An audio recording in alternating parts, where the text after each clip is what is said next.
시청자 여러분 안녕하십니까? 이슈를 더 쉽게 풀어드리는 더 뉴스 시작합니다. 김영수 앵커 휴가로 제가 대신 진행하겠습니다. 새만금 잼버리 지금 태풍이 올라온다는 예보가 나오면서 수경지에서 전면 철수하는 방안이 검토되고 있습니다. 여야도 공방 벌이고 있습니다. 야당은 축제가 아니라 생존 게임이다. 여당은 사법 리스크 덮으려고 악용한다라고 주장하고 있죠. 전국 좌담에서도 분석하겠습니다. 지난주 분당 서현역에서 발생한 흉기 난동 피의자에 대한 신상 공개 여부가 잠시 뒤에 결정됩니다. 온라인에서는 살인 예고 글들이 잇따르면서 경찰이 수사에 나서고 있는데요. 전문가와 분석하겠습니다.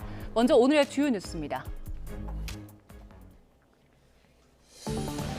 새만금 세계 잼버리 야영 현장에서 성범죄 논란이 일었던 태국인 지도자가 뒤늦게 분리 조치됐습니다. 김현숙 여성가족부 장관은 해당 남성이 피해 여성에게 사과했다고 전했습니다. 분당 흉기 난동범의 신상공개 심의위가 잠시 뒤 2시에 열려 피의자의 얼굴과 이름, 나이를 공개할지 여부를 결정합니다. 추모 공간이 조성된 사건 현장에는 숨진 60대 여성을 애도하는 행렬이 이어지고 있습니다.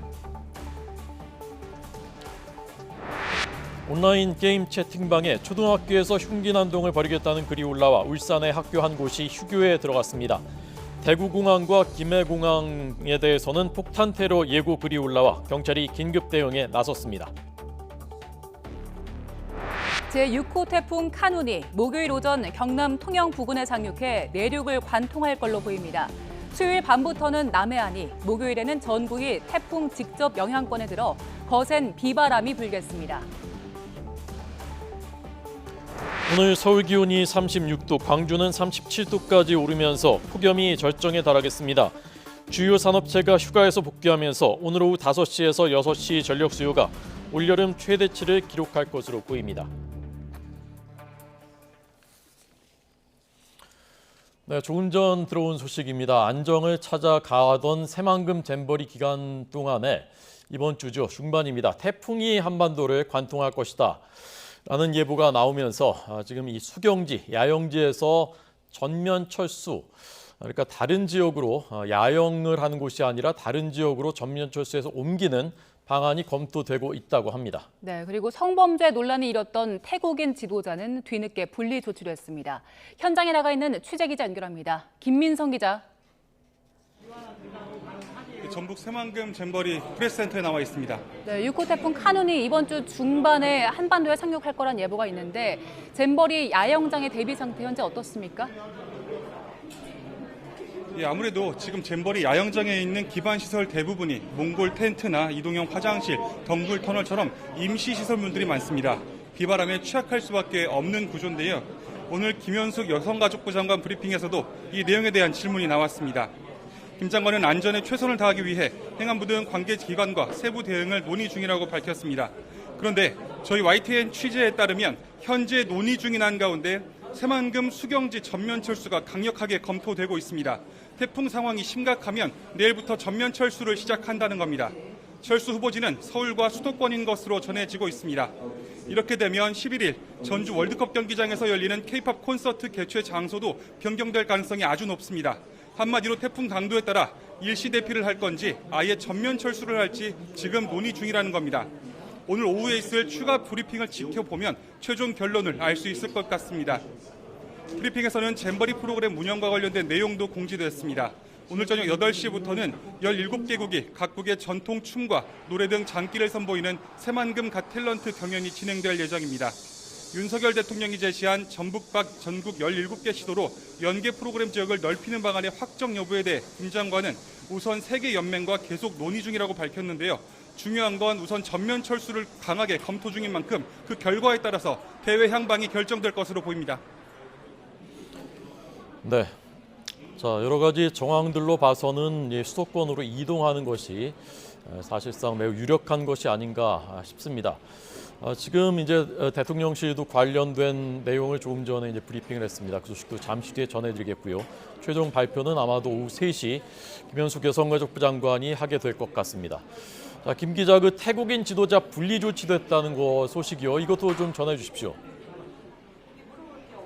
예, 그렇습니다. 어제 오후부터 이 지도자가 영내에 보이지 않으면서 조기 퇴소한 게 아니냐 이런 말도 있었는데요. 잼버리 조직위가 이 태국인 남성을 다른 청소년 스카우트 대원들과 분리 조치한 것으로 확인됐습니다. 그동안 조직위와 세계 스카우트 연맹은 문화적 차이로 발생한 경미한 사안으로 경고 조치로 사건을 마무리했다고 밝혀왔습니다. 경찰도 성범죄의 목적을 둔 침입은 아닌 것으로 사실상 결론을 낸 상태였습니다. 논란이 된 현장에 있었던 지도자의 말대로 당시 상황을 잠시 종합해보면요. 사건이 발생한 건 지난 2일 새벽 5시 반쯤 천막으로 가려진 샤워실에 태국인 지도자가 혼자 있었다고 합니다. 수건이나 비누 없이 있다가 한국 국적 지도자가 들어가 어느 나라 대표단 소속이냐고 물었을 때는 어째선지 필리핀 소속이라고 답했다는데요. 이 태국 지도자는 너무 더워서 여자 화장실에 들어가서 샤워한 거다, 이런 입장인 것으로 전해집니다. 말씀드린 것처럼 주최 측에 의해 가벼운 사안으로 판단됐기 때문에 이후 며칠 동안 가해자, 피해자 분리는 없었습니다. 그러다가 피해자 측에서 거세게 항의한 뒤에야 뒤늦게 이 태국인 지도자가 분리된 건데요. 김현숙 장관은 어제 가해자가 피해자에게 사과했고 분리 조치 후 경찰이 추가적인 조사를 하는 것으로 안다고 말했습니다. 태국인 지도자 본인이 퇴소 의사를 밝혔는데 경찰 수사 중이라 우선 영내에서 분리 조치를 하고 있다는 설명입니다. 지금까지 새만금 잼버리 프레스센터에서 YTN 김민성입니다.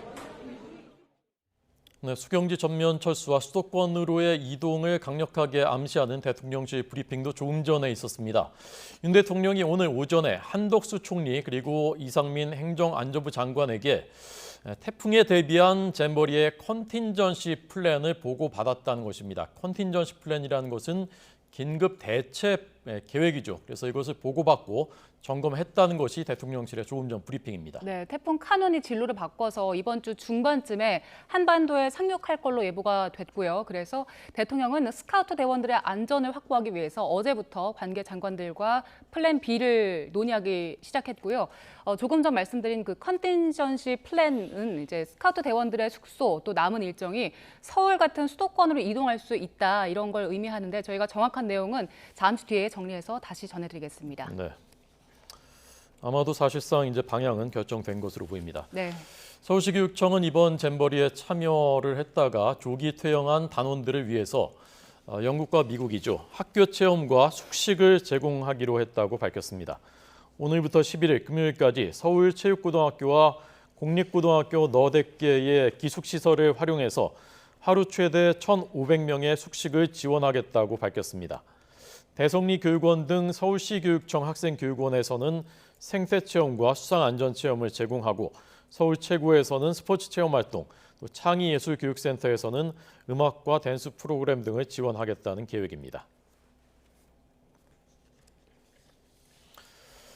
네, 휴가에서 복귀한 김기현 국민의힘 대표와 민주당 이재명 대표도 이 새만금 잼버리 책임론 정면 충돌하고 있습니다. 최근 잇따르는 묻지마 범죄 등 현안도 쌓여 있는 만큼 정치권 차원의 대응책 마련도 본격화할 걸로 보입니다. 국회 연결합니다. 박광렬 기자. 네, 국회입니다. 먼저 잼버리 관련 내용부터 짚어보겠습니다. 일단 잼버리 대회를 두고 정치권 공방 더 격화하고 있지요? 네, 그렇습니다. 이 대회 부실 운영 논란이 불거진 이 새만금 잼버리와 관련해 이 전현 정권 사이 책임론 공방이 펼쳐지며 여론전이 가열되고 있습니다. 국민의힘은 민주당의 공세가 자당의 폐륜 행각과 사법 리스크를 덮으려는 국면 전환용이라고 날을 세웠습니다. 이 준비에 철저하지 못한 점은 죄송하다고 고개를 숙였지만 유치 확정과 관련법 통과, 이 계획 수립 모두 문재인 정권에서 이루어졌다며 전 정권 책임론을 강조했습니다. 그러면서 민주당도 정쟁에만 몰두하지 말고 이 새만금 잼버리가 코리아 잼버리로 나아가는 데 협조해달라고 당부했습니다.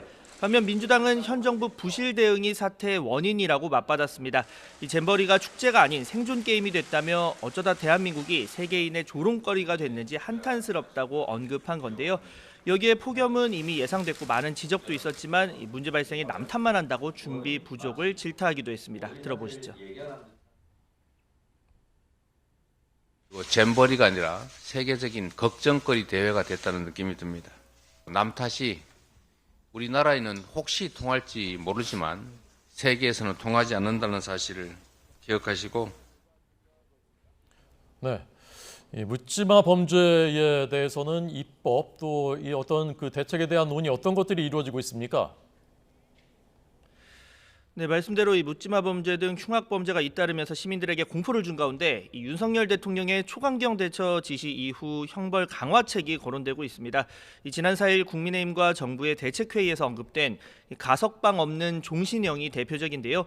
여당 내에서는 흉악범에 대한 사형 집행이나 정당방위 인정 요건을 확대하는 등의 대응 필요성에 대한 목소리도 나오고 있습니다. 관련해 김기현 대표는 이 휴가 복귀 뒤 첫 민생 행보로 잠시 뒤 강력범죄 수사대를 방문할 예정입니다. 이 민주당 역시 묻지마 범죄 대응책 마련 필요성에는 공감하고 있습니다. 다만 방법론을 두고는 온도차가 느껴지는데요. 이 장갑차를 배치하고 무장경찰을 세워놓는다고 해결되는 게 아니라며 이 정부의 특별 치안 활동을 에둘러 비판했습니다. 이 보여주기식 대책을 넘어 실효성 있고 정교한 시스템 구축이 필요하다고 강조한 겁니다. 여기에 흉악범죄를 어떻게 법률적으로 정의할지도 과제 중 하나입니다. 이 묻지마 범죄 처벌 수위를 높이는 법안이 국회에 발의돼 있지만 이 무차별 등의 정의를 둘러싸고 추가 논의가 필요한 상황입니다. 이런 가운데 민주당 이재명 대표의 사법 리스크와 혁신위 등과 관련한 여야 공방도 치열해지고 있습니다. 여당은 민주당 전당대회 돈봉투 사건과 김은경 혁신위원장 노인 폄하 논란 등을 언급하면서 이재명 대표의 즉각적인 조치를 촉구했습니다. 들어보시죠. 적어도 제대로 된 당의 대표라면 밝혀지는 사실을 외면하지 말아야 할 것입니다. 회생 가능한 정당이라는 일말의 기대라도 국민들이 가질 수 있도록 지도자다운 모습을 보여주시기를 바랍니다. 이재명 대표는 김 위원장 경질 요구와 지도부 책임론에는 말을 아꼈습니다. 그러면서 김 위원장의 노인 폄하 논란과 관련해 신중하지 못한 발언으로 마음의 상처를 받았을 분들이 계신다고 유감을 나타냈습니다. 다만 전당대회 돈봉투 의혹 관련 소속 의원 19명 명단이 보도된 것에 대해서는 당사자들이 억울하다고 해서 지켜보는 중이라며 검찰은 증거로 말하는 게 좋다고 신속한 수사를 요청하기도 했습니다. 위기 수습을 위해서 띄운 혁신위가 사실상 좌초위기에 놓인 가운데 일각에서 8월 위기설이 제기되면서 관련 대응에 정치권 관심도 쏠리고 있습니다. 지금까지 국회에서 YTN 박광렬입니다. 매우 강력한 태풍 카눈이 올라오고 있습니다. 이번 주 목요일이면 한반도를 관통한다고 합니다. 결국은 새만금 잼버리, 수경지, 전면 철수까지 검토되고 있습니다. 자세히 듣겠습니다. 윤수빈 캐스터 나오십시오. 네, 상암동 야외 스튜디오에 나와 있습니다. 네, 자 오늘은 또 폭염이 절정이라고 하는데요. 지금 날씨하고요. 태풍 경로 자세히 전해 주시죠. 네, 그렇습니다. 정말 덥다는 말이 절로 나오는 날씨입니다. 현재 서울 기온은 32.6도까지 올라 있고요. 습도가 높은 탓에 체감하는 더위는 이보다 더 심합니다. 그 밖의 지역으로도 더위가 맹위를 떨치고 있습니다. 현재 비공식 기록으로는 충북 음성 금화급의 기온이 38.4도까지 치솟았고 부산 34.4도, 광주는 34.1도까지 올라 있습니다. 이렇게 기온이 크게 오르면서 대기가 무척 불안정해져 저녁까지 내륙 곳곳에 5에서 70mm의 소나기가 지나겠고요. 지형적인 영향으로 영동 지방은 내일까지 200mm 이상의 많은 비가 내리겠습니다. 이런 날씨에는 열사병과 탈진 등 온열 질환 위험성이 무척 커집니다. 수분 섭취를 충분히 하고 틈틈이 그늘에서 휴식을 취하는 등 건강 관리에 신경 써주시기 바랍니다. 네, 폭염과 폭우 또는 태풍이 계속 반복되는 이 양상. 이 태풍은 언제 올라오고 어떻게 움직이는지 자세히 전해 주십시오. 네, 폭염에 이어 태풍까지 여름철 궂은 날씨의 연속입니다. 이번 주 중반에는 태풍이 한반도를 그대로 관통하면서 전국이 태풍의 영향권에 들겠는데요. 거센 비바람이 예상돼 각별한 주의가 필요합니다. 우선 자세한 태풍 진로부터 살펴보겠습니다. 현재 제6호 태풍 카눈은 강한 세력을 유지한 채 일본 오키나와 동쪽 해상을 지나고 있는데요. 오늘부터는 북쪽으로 방향을 틀어 규슈 서쪽 해상을 지나겠고 목요일 오전 경남 남해안에 상륙한 뒤 내륙을 관통해 북한까지 북상할 전망입니다. 예상되는 비의 양은 강원 영동에 최고 500mm 이상, 영남 지방에는 300mm 이상이 되겠고 그 밖에 전국에도 최고 100mm의 많은 비가 내릴 것으로 예상됩니다. 전국에 태풍특보가 내려질 가능성이 큰 만큼 대비 철저히 해주셔야겠습니다. 바닷물의 수위가 높아지는 대조기에 태풍의 영향까지 겹쳤습니다. 당분간 동해안과 남해안, 제주도 해안에서는 너울성 파도가 높게 일겠는데요. 피서객들은 해안가 안전사고에 각별히 유의해 주셔야겠습니다. 지금까지 서울 상암동 야외 스튜디오에서 YTN 윤수빈입니다. 네, 지난번 폭우 때 산사태 피해가 컸습니다. 이번에도 걱정입니다. 카눈 북상에 대비해서 산사태에 취약한 지역대 집중 점검이 실시됩니다. 산림청은 내일까지 산사태 취약지와 산불 피해지를 집중적으로 점검할 방침이라고 밝혔습니다. 산림청과 지자체들 또 전문기관이 함께 합동 점검반을 편성해서 참여할 예정입니다. 오늘과 내일 오후에는 올여름 최대 전력 수요가 발생할 것으로 보입니다. 그러나 전력 공급은 안정적일 것으로 보입니다. 자세히 듣겠습니다. 박홍구 기자 나오십시오. 네, 경제부입니다. 네, 전력 수요가 오늘 내일 최대라고요? 예, 전력거래소는 오늘과 내일 전력 수요가 92.7기가와트까지 높아지며 올여름 최대치를 기록할 것으로 예상했습니다. 태풍 카눈이 더운 공기를 한반도로 밀어올리고 주요 산업체들이 휴가에서 복귀하면서 전력 수요가 증가한 것입니다.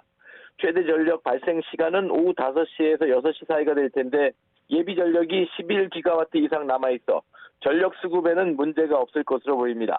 현재까지 확보된 전력 공급 능력은 104기가와트로 파악됐습니다. 예비력이 5.5기가와트 아래로 떨어지면 전력 수급 경보 가운데 가장 낮은 준비 단계가 발령되는데 오늘은 여기에도 못 미친다는 게 전력거래소 측의 설명입니다. 지난해 여름 최대 전력 수요는 92.9기가와트였으며 2년 전 여름에는 91.1기가와트였습니다. 또 역대 최대 전력 수요는 지난해 12월 23일 94.5기가와트였습니다. 아직은 전력 수급 상황이 여유가 있지만 태풍의 진로와 그에 따른 기온과 습도 변화에 따라 전력 수요가 변할 수 있는 만큼 전력 당국은 비상체제를 유지하고 있습니다. 이창양 산업통상부 장관은 오늘 서울 발전본부를 찾아 예상을 벗어난 폭염이나 피크 시간대 태양광 발전 변동성 등을 살펴 수급 관리에 만전을 기해달라고 당부했습니다. 또 전력 설비에 대한 점검을 강화하고 국민들도 이번 주만큼은 에너지 절감에 동참해 문을 열고 냉방을 하는 것을 자제해달라고 덧붙였습니다. 지금까지 경제부에서 YTN 박홍구입니다. 네, 전 세계적으로 지금 기록적인 폭염입니다. 각국에서는 폭염 피해 보험이 속속 등장하고 있습니다. 우리나라에는 아직 없는데 폭염 피해가 워낙 커지고 있기 때문에 앞으로는 달라질 것 같습니다. 이형원 기자가 취재했습니다. 폭염 관련 보험 상품 가운데 가장 눈에 띄는 건 파라메트릭 보험입니다. 기온이 일정 수준 이상 오르면 보상해주는 방식입니다. 인도에서 지난 5월 출시됐는데 폭염이 사흘 이상 이어져 수입이 줄면 일당을 계좌로 입금해줍니다. 영국도 폭염 기준에 도달하면 보상해주는 보험이 있는데 낙농업자가 대상입니다. 일본에서는 보험업계 최초로 열사병 특화 보험을 내놓기도 했습니다. 하루 단위로 900원에 가입할 수 있는데 열사병으로 입원하면 최대 27만 원이 나옵니다. 무더위가 이어진 지난해 6월, 사흘 만에 6천 건 넘게 계약될 정도로 인기를 끌었습니다. 우리나라보다 폭염이 지속되는 좀 날들이 빈번하기 때문에 관련한 보험들이 등장한 것 같고요. 최근에 온열 질환이 급증하고 있고 다양한 차원으로 좀 보험을 확대할 필요가 있을 것 같습니다. 우리나라는 폭염 피해를 특정해 개인이 들 수 있는 보험이 없습니다. 보장 범위에 온열 질환 진단비가 포함된 미니보험도 최근에야 출시됐습니다. 계절 맞춤 미니보험은 시즌별로 특화 담보를 제공하고 여름 시즌에는 온열질환 진단비, 열사병, 일사병 등을 보장하고 있어서 이 미니보험을 제외하면 자연재해로 인한 농축수산물 피해를 보상해주는 보험만 있습니다. 하지만 불볕더위가 길어져 피해가 확산하면 보험 수요가 늘고 그에 따른 새로운 보험 상품 출시가 이어질 것으로 보입니다. 올해 폭염으로 숨진 사람만 20여 명, 지난해의 3배가 훌쩍 넘습니다. YTN 이영훈입니다. 한 명이 숨지고 13명이 다친 분당 흉기난동 사건의 피의자 최모 씨의 신상 공개 여부가 곧 결정됩니다. 중태에 빠져 치료를 받아오던 피해자 한 명이 어제 끝내 숨졌는데 범행 현장에는 시민들의 추모 발길도 잇따르고 있습니다. 취재기자 연결합니다. 박정현 기자. 네, 경기 분당경찰서입니다. 네, 분당 흉기난동범 최 씨의 신상 공개 여부를 논의하는 심의위원회가 2시부터 열릴 예정이었는데 지금 진행되고 있습니까? 네, 잠시 뒤 시작되는데요. 논의가 언제 끝날지 정확히 가늠하기는 어렵지만요. 이전에 사례 등에 비춰봤을 때 통상 위원회가 열리고 한두 시간 정도 지나면 결과가 나왔습니다. 이번 역시 오후 3시에서 4시 사이 결과가 나오지 않을까 조심스럽게 예측해 볼 수 있습니다. 심의 결과 피해자 신상을 공개하기로 결정되면 최 씨의 나이와 전체 이름, 얼굴이 공표되고 이번 주 중반쯤 최 씨가 검찰로 넘겨질 때는 현재 모습도 확인할 수 있을 것으로 보입니다. 위원회는 범죄의 잔혹성이나 공개 공익성 등을 따져 신상 공개 여부를 결정하는데요. 최 씨의 경우 잔혹한 범죄로 중대한 피해를 일으켰다는 점에서 신상 공개 기준을 충족한다고 볼 수도 있습니다. 그러나 최 씨가 중학생 때부터 정신건강의학과 치료를 받아왔고 신상이 공개되면 함께 생활하는 가족이 영향을 받을 수 있는 점 등은 변수로 작용할 수 있습니다. 네, 어제 피해자 한 명의 사망 소식이 전해졌는데요. 범행 현장에는 추모 공간이 마련됐다고요? 네, 숨진 피해자는 최 씨가 몰던 차에 치였던 60대 여성입니다. 병원으로 옮겨져 치료를 받아왔지만 어제 끝내 숨을 거뒀습니다. 사망 소식이 전해진 뒤 사건 현장에는 고인을 추모하는 시민들의 발길이 이어지고 있습니다. 고인이 생전 좋아한 것으로 전해진 커피와 지켜주지 못해 미안하다는 편지, 꽃다발도 한가득 쌓이고 있습니다. 저도 현장에 가봤는데 추모 공간을 찾은 시민들은 대부분 근처에 사는 주민들이었습니다. 고인의 사망 소식에 비통함을 감추지 못하며 동네에서 이러한 흉기난동 사건이 벌어졌다는 사실을 아직도 믿기 힘들다고 토로했습니다. 이렇게 배우자분이 평범한 일상을 살다가 이렇게 순식간에 운명을 달리하셨다고 하는데 앞으로 그 가족은 도대체 어떻게 보면 한 가족이 완전 다 무너져 버린 건데. 어제 숨진 한 명 외에 최 씨가 몰던 차에 치인 20대 여성 한 명도 아직 의식을 회복하지 못하고 중태인 것으로 알려졌습니다. 경찰 조사 결과 최 씨는 범행 전 최근 흉기 난동이 벌어졌던 신림역이나 흉기의 종류, 또 흉기 소지가 불법인지 등을 검색했던 것으로도 확인됐습니다. 이에 따라 최 씨는 어제 사이코패스 검사를 받기 위한 프로파일러 면담도 마쳤습니다. 지금까지 경기 분당경찰서에서 YTN 박정현입니다. 온라인 게임 채팅방에 초등학교에서 흉기 난동을 하겠다는 글이 올라와 경찰이 수사에 나섰습니다. 울산경찰청에 따르면 어제 저녁 7시 반쯤 온라인 게임 채팅방에는 내일 울산 북구에 있는 초등학교에서 흉기 난동 예정이란 글이 올라왔습니다. 신고를 받은 경찰은 학교 내부와 외부를 수색했지만 수상한 사람을 발견하지 못했다고 밝혔습니다.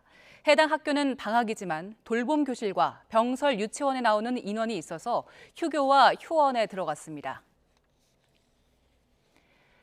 대구 국제공항에 폭탄 테러를 하고 흉기 난동을 벌이겠다는 SNS 글이 올라와 경찰이 긴급 대응에 나섰습니다. 대구경찰청은 오는 9일 대구공항에서 폭탄 테러와 흉기 난동을 벌이겠다는 SNS 게시물이 올라온 사실을 확인하고 게시자를 특정하기 위해 수사에 착수했습니다. 오늘 대구공항에서 테러가 의심되는 정황은 없었고 글 작성자가 테러를 예고한 9일에는 공항에 경찰력을 투입할 계획입니다. 부산 김해국제공항에서도 살인과 폭탄 테러를 저지르겠다는 글이 인터넷 커뮤니티에 올라와 경찰이 수사에 나섰습니다. 부산경찰청은 오늘 새벽 0시 20분쯤 인터넷 커뮤니티 게시판에 이 같은 내용의 글이 작성된 것을 확인해서 작성자를 추적하고 있다고 밝혔습니다. 경찰은 만약의 사태에 대비해 경찰 특공대 등을 투입해 경비를 강화하고 있습니다.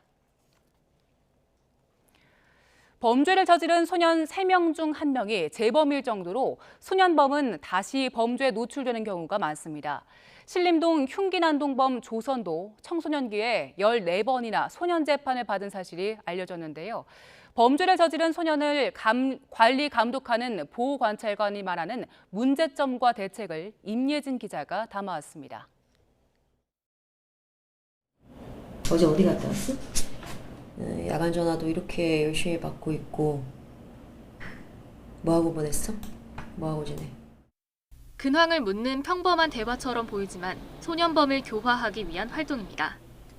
범죄자를 수용시설에 가두는 대신 사회 안에서 관리 감독하고 형사처벌과 달리 구체적인 범죄 기록이 남지 않는 보호관찰. 이 중에서도 만 19세 미만 청소년을 담당하는 보호관찰관의 주요 업무는 늦잠 자는 소년들을 깨우고 명령을 잘 따르는지 확인하는 겁니다. 전체적으로 뭔가 반사회적인 분위기, 그리고 이제 쉽게 생각하는 거, 그리고 어떤 타인에 대한 배려나 이런 공감들이 없는 그런 상황들. 형편이 어려우면 생활용품을 지원하고 자주 들여다보며 이야기하다 보면 소년들의 눈빛도 조금씩 변해간다고 말합니다. 온몸에 문신도 하고, 몸은 저보다 엄청 덩치가 더 크고, 말도 거칠게 하고, 표정도 뭐 이렇게 막 거칠 표정으로 하면서 막 오는 그런 친구들한테, 네, 이제 그 친구들한테 조금씩 다가가려고 하고, 어느 날부터는 그냥 어린아이처럼 보이기 시작했어요. 하지만 보호관찰 기간이 끝나고 다시 범죄에 빠지는 경우도 적지 않습니다. 실제로 보호관찰 대상 소년범의 재범률은 성인 범죄자의 2배가 넘습니다. 또 죄책이 무거워 형사처분을 받은 소년범의 30%가 재범이었고 이 가운데 18%는 9번 이상 형사처벌을 받은 것으로 나타났습니다. 서울 신림동 흉기난동범 조서는 청소년 시절 14차례나 가정법원 소년재판에 넘겨졌을 정도입니다. 그렇다면 소년범이 범죄의 굴레를 조기에 벗을 수 있게 하려면 무엇이 필요할까? 우리가 이제 한 아이를 두고 학교와 가정과 뭐 주변 지역사회 뭐 여러 가지를 다 관여를 해야 되다 보니까 50명, 60명을 관리하면서 한 명 한 명에게 모든 초점을 맞추기가 사실 어려운 부분도 있고. 특히 소년범들은 주변의 영향을 많이 받는데 보호자가 없거나 범죄에 노출되기 쉬운 환경에 있는 청소년을 위탁 보호하는 6호 처분 시설은 전국에 8곳 뿐입니다. 또 판결이 내려지기까지 길게는 1년쯤 기다리는 동안 소년범들이 사실상 방치된다는 비판도 나옵니다. 어렸을 때 한 번의 잘못이 더 큰 범죄로 이어지지 않도록 제도 개선이 필요하다는 지적입니다. YTN 임혜진입니다. 미성년자 대상 성범죄자의 공직 임용 제한 기간이 확정 판결 뒤 평생에서 20년으로 단축될 걸로 보입니다. 인사혁신처는 이런 내용을 담은 국가공무원법 개정안을 입법 예고한다고 밝혔습니다. 이번 조치는 지난해 11월 헌법재판소가 아동 성학대 전과자의 공무원 임용을 영구적으로 제한한 기존 법 조항에 헌법 불합치 결정을 내린 데 따른 것입니다.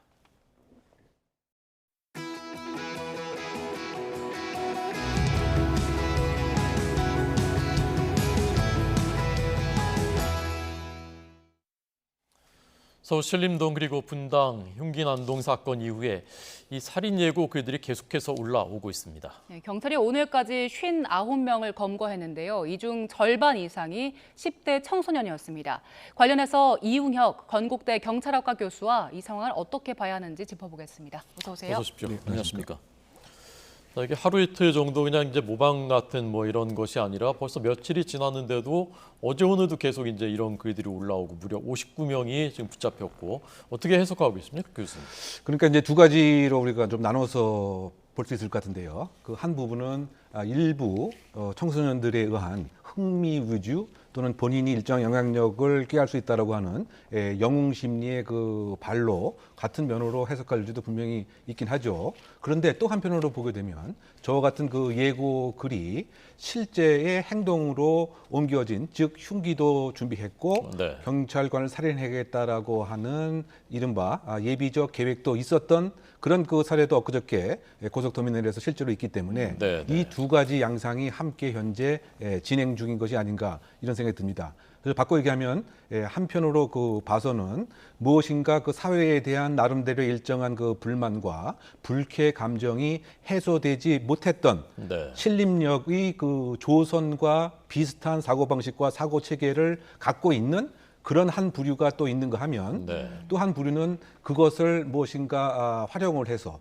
또는 나도 그와 같은 동조적 심정이 있지만 그런 행동은 아니지만 무엇인가 영웅심에 자신의 그 표현을 해야 되겠다라고 하는 파생적 문제도 지금 함께 이루어지고 있기 때문에 이것을 큰 틀에서 요약하게 보게 되면 사실상 이번 그 서현역 사건은 유럽에서 빈발하는 차량 돌진형 테러의 모습하고 상당히 비슷합니다. 네. 정치적 구호 또는 종교적 신념만 표시하지 않았던 차이가 있을 뿐. 그런데 그로 인한 사회적 파생과 사회적 안정성에 대한 침해는 사실상 발생한 것과 다름없지 않는가 이런 생각을 우리 할 수밖에 없는 것이죠. 우리 조금 전에 그 리포트에 본 바와 같이 학교도 지금 현재 국내에서도 휴교를 뭐 하는 거 하면 예. 공항 등의 중요한 국가의 중요 시설에 대한 뭐 긴장감이 있는 이런 상태. 그렇다 본다면 이것은 단순히 치안에 대한 와해를 넘어서서 사실은 그 안보상의 상당한 그 침해가 있음을 사실은 정부 당국이 인정을 해야 하고 네. 거기에 맞는 대응을 해야 되지 않겠는가. 지금 세계적인 추세가 치안과 안보가 분리된 것이 아니고 하나의 방향으로 수렴돼 있고 네. 또 어떤 측면에서 인간 안보라고 하는 더 중요한 개념도 등장하고 있습니다. 즉 공포에 대한 두려움으로부터 자유로울 수 있는 인간 가치에 대한, 근데 지금 그 공동체에 대한 위험도 지금 계속 반복 발생하고 있고요. 심지어 그 가장 안전해야 할 학교 공간, 학생들에 의한 것도 사실은 결과론적으로 보게 되면 상당히 그 또 두려움의 한 그 방증이기 때문에 전반적인 대응 자체도 새로운 패러다임이 필요하지 않는가 생각합니다. 네. 자, 듣는 동안에 조금 전 저희가 이제 예상했었던 대로 태풍 카눈이 목요일이면 한반도를 관통하기 때문에 새만금 잼버리 결국 수경지를 전면적으로 철수해서 조기 철수해서 아마도 이제 수도권이 유력한 것으로 보이는데 이동하기로 최종 결정했다라는 소식이 조금 전 전해졌습니다. 네, 그리고 세계 스카우트 연맹은 한국 정부가 출국 계획을 조속하게 진행하고 또 참가자들이 체류하는 동안 본국으로 돌아갈 때까지 참가자들에게 필요한 모든 자원과 또 지원을 제공해달라 이렇게 요청했다고 밝혔는데요. 다시 한번 전해드리겠습니다. 일단 태풍 카눈의 영향에 따라서 일단 세계 스카우트 잼버리 대회 모든 참가자들 일단 캠프장에서 조기에 떠나도록 조치할 것이다 이런 계획이 들어왔습니다. 네. 이제 그 폐막이 이제 토요일입니다. 그리고 금요일 날 사실상 대부분의 일정이 이제 끝나는데 그때 전에 이제 출국한다는 얘기는 아닌 것으로 보이고 이 수경지를 수도권 쪽으로 아마도 이제 이동을 할 것으로 보입니다. 그리고 K-팝 콘서트는 원래 전주 월드컵 경기장으로 옮겨졌었는데 금요일 이것도 아마도 이제 수도권으로 옮겨지게 될 것 같고요. 숫자가 3만 명이 넘습니다. 지금 아직도 그 새만금에 있는 대원들이. 그래서 이제 이동하는 방법이라든가 이동해서 어디에서 있을 것인지 이런 것들이 지금 이제 검토가 되고 있는 것으로 보이고 이 부분에 대해서 한국 정부가 발표할 것으로 안다라고 조금 전 세계 스카우트 연맹이 밝혔습니다. 네, 자 저희는 다시 이야기 이어가겠습니다. 앞서 그 살인 예고를 두 가지 동기를 짚어주셨어요. 일단 호기심, 장난삼아 그리고 잠재돼 있던 위험이 이제 튀어나온 것이다. 이 두 가지 짚어주셨는데 일단 이유가 어찌 됐든 그런 글을 올리면 처벌을 받게 되는 거죠. 네, 그 행위 양태에 따라서 조금 달리 처벌이 이루어질 가능성이 큰 것이죠. 지금 우리가 의뢰할 수 있는 그 법안 자체는 협박을 했다고 하는 점, 예. 만약에 흉기까지 사용한 협박이라고 한다면 특수협박, 그런데 그것보다 한 단계 더 나가서 사람의 생명까지 그 살해할 준비로서 그와 같은 협박을 했다라고 하는 것과 함께 이루어지면 살인 예비죄의 처벌 가능성도 중요합니다. 계획을 얼마나 세웠느냐에 네, 그런데 살인 예비죄 같은 경우에도 이게 예비 행위이기 때문에 준비가 전제가 돼야 되는데 이 준비의 그 모습 자체가 객관적 행동이 실현 가능한 구체적인 그 무엇이 나타나야 사실은 처벌이 가능하거든요.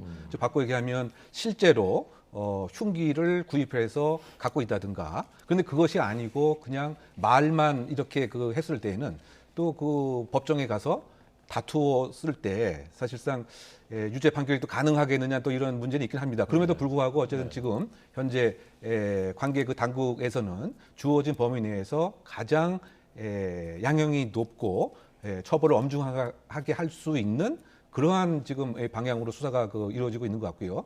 사실은 뭐 그도 그럴 것이 지금 혹시 당사자 입장에서는 뭐 장난이 될 수도 있지만 전체적인 공중에 대한 위협이라고 하는 면에서는 네. 이건 당연히 비난받아야 마땅하고 엄중한 처벌을 바를 수 있는 네. 그와 같은 이제 수사의 구중 자체가 필요하지 않는가 생각이 됩니다. 네. 그런데 지금 우리가 조금 전에 이야기를 나눈 바와 같이 이 대상의 약 60%가량이 59명이라고 아까 리포트에 나왔던 것 같은데요. 만약 청소년이라고 또 한다면 또 과연 그 형사 처분이 가능하겠느냐 또 이런 문제도 사실은 있긴 합니다. 네. 왜냐하면 또 지금 뭐 중학생이 다수라고 하면 이른바 그 촉법 소년에 해당이 되면 아예 그 형사 미성년자이기 때문에 뭐 형사 처분은 기본적으로 구조적으로 이제 어려운 것이고요. 만약에 14세 이상의 경우에도 일반적인 그런 상황에서도 형사처분 대신 그 보호처분 1호부터 뭐 10호까지 벌하게 되는 그런 것이거든요. 네, 뭐 이를테면 아까 잠깐 또 리포트 나왔지만 뭐 보호 관찰에서부터 가장 중한 보호 처분은 9호, 10호에 그 해당되는 그 소년원 이제 뭐 수감에 해당되는 행동인데요. 그런데 지금 이렇게 협박 장난글로 또 얘기를 하게 되면 범죄의 동기도 사실은 또 의문이 들 수 있기 때문에 그 청소년에 대한 처벌 자체는 형사 처분 자체는 뭐 한계가 있지 않겠는가. 근데 그럼에도 불구하고도 상당히 심각한 문제가 될 수 있기 때문에 지금 그 경찰청, 서울경찰청과 서울교육청 등이 아마 나름대로의 그 평소에 네트워크를 통해서 긴급 그 스쿨 벨을 발동한 것 같습니다. 근데 이것은 이제 이 사항은 정말 중요한 사항이고 엄중한 처벌도 가능하다라고 하는 이러한 이제 그 짧은 글 형식의 카드 뉴스 그 형식으로 교사와 학부모 또 학생들을 포함해서 지금 83만 명에게 지금 전달된 것 같습니다. 이번에 발동된 것은 세 번째인데요. 그 몇 달 전에 강남 근처에서 소위 그 마약 우유가 이렇게 배달됐던 그것에 대한 이제 경종과 주의를 울리기 위해서 긴급 스쿨 벨을 발동했는데요. 지금 그 세 번째로 지금 발동된 뭐 그런 상황으로 요약됩니다. 네. 이 살인 예고는 살인 예고대로 또 그렇다 하더라도 글은 이 묻지마 범죄가 이제 빈발하고 있고 앞으로도 발생할 가능성이 크다라는 이제 우려들이 크지 않습니까? 근데 작년 1월에도 경찰이 여기에 대해서 이상동기 범죄라고 이제 규정을 하고 대책 마련하는 TF를 꾸렸는데 아무런 성과가 없었다라는 보도가 있었거든요. 네. 사실입니까? 그렇죠.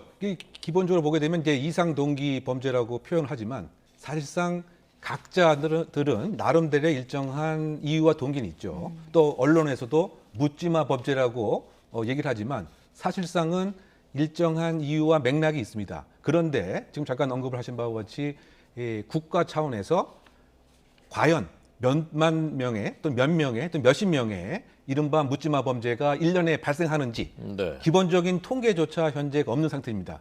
그러다 보니까 이것에 대한 원인을 알 수 없는 상태고 원인이 사실 애매하다 보니까 맞춤형 대책은 상당히 어려운 상태이고 그냥 이 얘기는 결국 뭐냐 국가가 이 사회적 차원에서 국가적 차원에서 기본적인 그 원인에 대한 그 진단 조사를 선진국처럼 사실 그 대통령사나 예를 들면 치안조사위원회 등에서 구체적으로 실증적인 이제 그 조사가 이루어졌어야 됩니다. 그런데 사실 지금까지 제가 이렇게 쭉 관찰을 해온 결론에 의하면 이와 같은 이제 그 극단적인 범죄가 발생하면 정부와 관계 당국이 뭐 한 일주일 길면 이제 그 열흘 관심을 갖고 그다음에 모든 거를 다 이제 잊어버리는 거죠.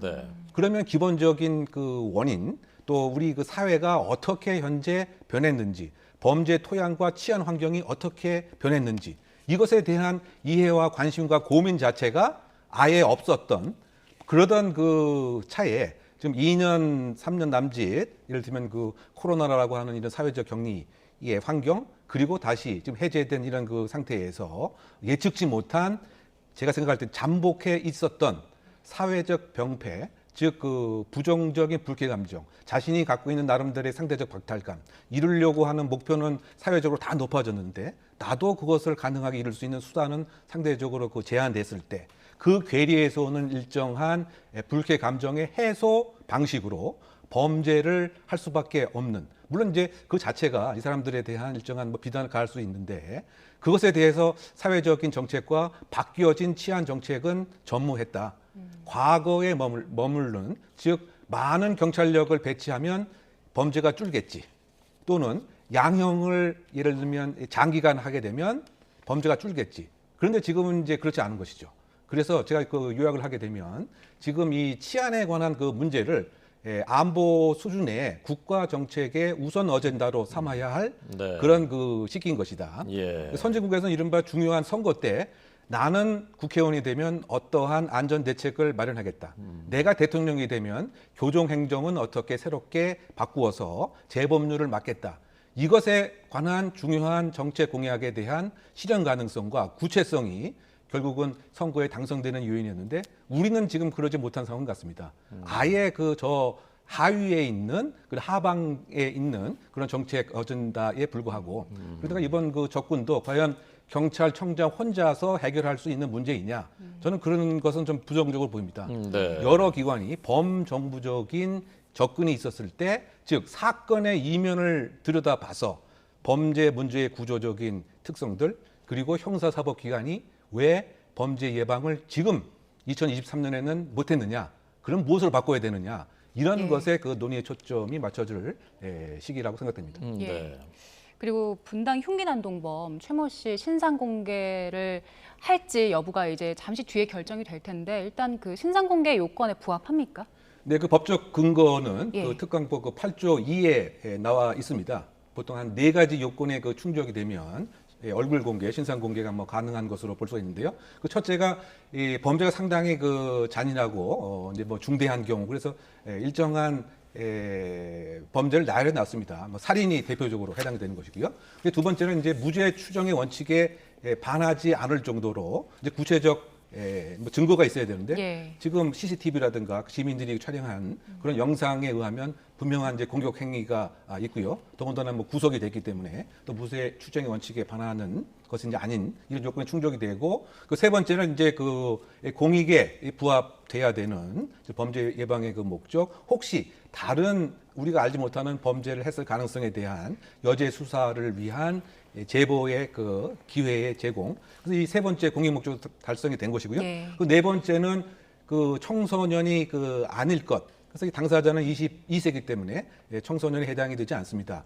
그런데 혹시 이 이외에 조금 더 생각을 해봐서 얼굴이 알려짐으로 인해서 사실은 다른 그 이 가족에 대한 예기치 못한 그 피해가 혹시 있었던 수 있는 가능성에 대한 나름대로의 신상 공개 요인에서 뭐 논의가 뭐 있지 않을까 생각이 드는데, 그럼에도 불구하고 저는 개인적으로 이처럼 아주 엄격하고 어떤 면에서는 좀 복잡 다단한 이러한 신상 얼굴 공개 제도를 갖고 있는 나라는 거의 우리나라가 유일하지 않는가, 저는 이제 그런 생각이 듭니다. 뭐 이를테면 뉴욕 타임스나 뭐 BBC나 뭐 ABC 그 방송 중에서 총기 난사 사건이 이렇게 일어났을 때 이 관계 당국에서 마스크도 제공해주고 또 머리에 모자까지 씌워주면서 얼굴을 이렇게 가려주는 그런 방송은 못 보지 않았습니까? 뭐 그런 그 측면에서 저는 이번에 여러 가지 좀 그 개선과 정책적인 새로운 대안을 내놨을 때 이 신상 공개제에 대한 좀 그 전격적인 뭐 좀 전환의 생각도 좀 있어야 되지 않을까 생각해 봅니다. 네. 이 최 씨가 이제 조현성 인격장애 진단을 받았었고, 그런데 이제 치료는 그 2년 전부터 아예 중단을 했었고, 이런 결국 이제 범죄로 이어졌는데, 이에 대한 우리 사회의 대책, 구조적인 대책은 어떤 것이 있어야 된다고 생각하십니까? 뭐 지금 이제 말씀은 이제 이를테면 뭐 정신병적 문제가 있는 사람들에 대한 뭐 일정한 이제 뭐 관리가 필요하지 않겠느냐, 뭐 그런 것을 전제로 뭐 말씀도 하신 것 같아요. 근데 그것은 이제 뭐 그것대로 일정한 제도 개선은 좀 있어야 될 필요는 있다고 생각이 됩니다. 왜냐하면 지금 입원을 강제한다고 표현하지만 구체적인 정확한 용어는 비자의적 입원 자체가 상당히 이제 엄격하게 이렇게 되어 있습니다. 그래서 그것은 그것대로 해결되어야 할 문제인데, 그와 같은 접근과 이번 사건은 사실상 본질은 다르다라고 생각됩니다. 네. 왜냐하면 신림동 사건은 뭐 정신적인 문제라든가 이것은 없었던 온전한 것이고요. 지금 언급하신 사실 서현역 그 사건도 지금 분열성 성격 장애, 그것은 결국 조현병은 아니라고 하는 얘기거든요. 성격이 무엇인가 특이하다.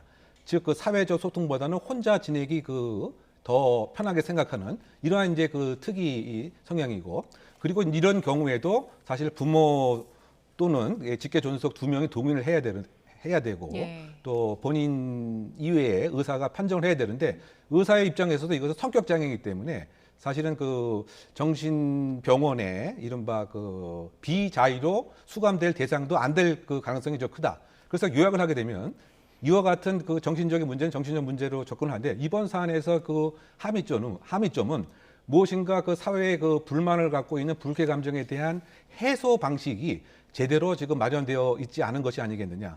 그것은 학교는 학교 나름대로, 직장은 직장 나름대로, 그러다 보니까 여기에 낙오된 일부 사람들은 예를 들면 마약에 심취하는 것이고, 또 일부 사람들은 운전하다가 분노가 치미니까 보복 운전을 하는 것이고, 옆에 이웃집에 사는 사람의 자그마한 소리에도 내가 지금 좋은 이런 일들이 없다 보니까 이것에 대한 공격을 하는 것이고, 이와 같은 분석을 사회적 맥락에서 구조적으로 해서 필요한 경우는 복지부, 지자체, 교육청 예. 뭐 이렇게 맞춤형으로 새로운 치안 정책 또는 안전 대책을 마련하는 이와 같은 것이 중요한 함의점이 아닐까 생각합니다. 예, 알겠습니다.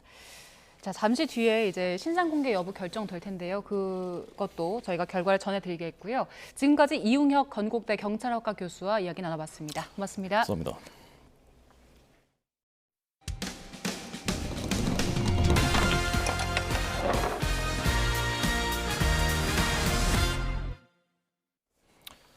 교권 붕괴의 원인 가운데 하나로 지목되는 것이 학부모들이 아동학대 처벌법 위반으로 빈번하게 교사를 신고하고 있다는 것입니다.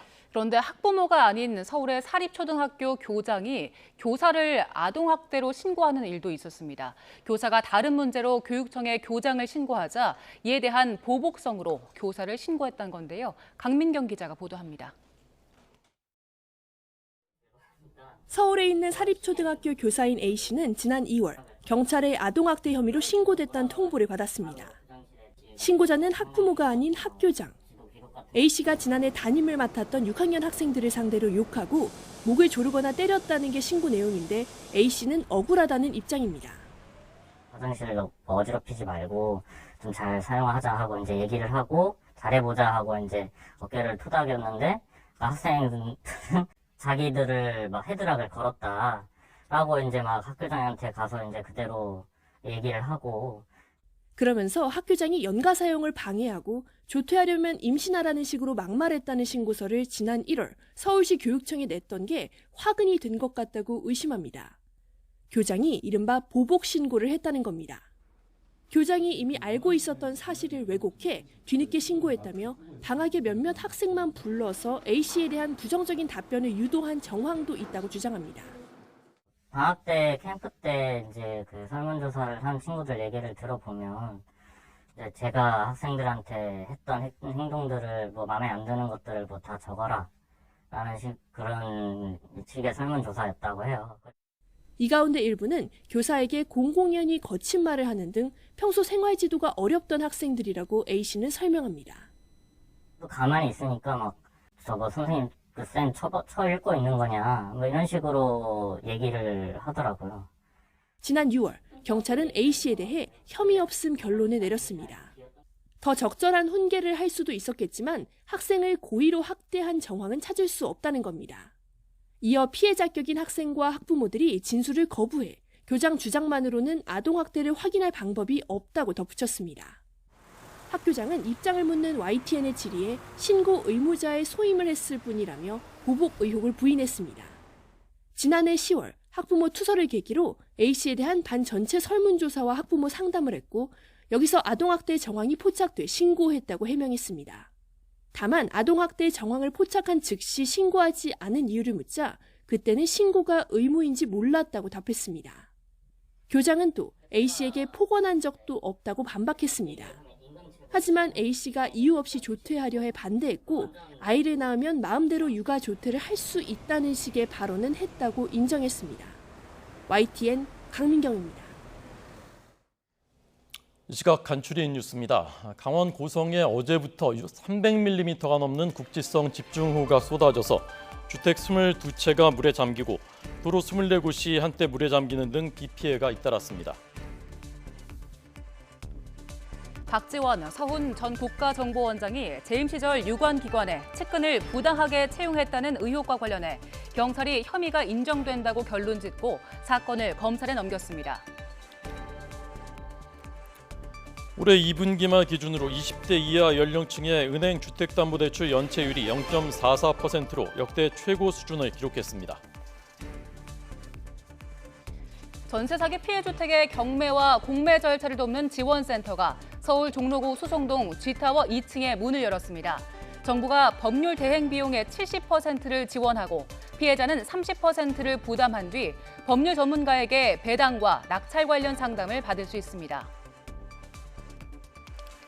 해외 직접 구매 때 필요한 개인 통관 고유거 부호를 도용하는 사례가 잇따르자 관세청이 일회용으로 발급하는 방안을 살펴보고 있다고 밝혔습니다. 일론 머스크 테슬라 최고 경영자와 마크 저커버그 메타 최고 경영자 간의 격투기 대결이 X로 바뀐 사회관계망 서비스 트위터에서 생중계될 것으로 보입니다. 네, 잼버리의 수경지 철수가 결정된 가운데 정치권에서는 책임 공방이 벌어지고 있습니다. 야당은 축제가 아닌 생존 게임이 됐다고 비판하고 여당은 사법 리스크를 덮으려고 악용한다는 주장인데요. 잠시 뒤 더 정치 시간에 짚어보겠습니다.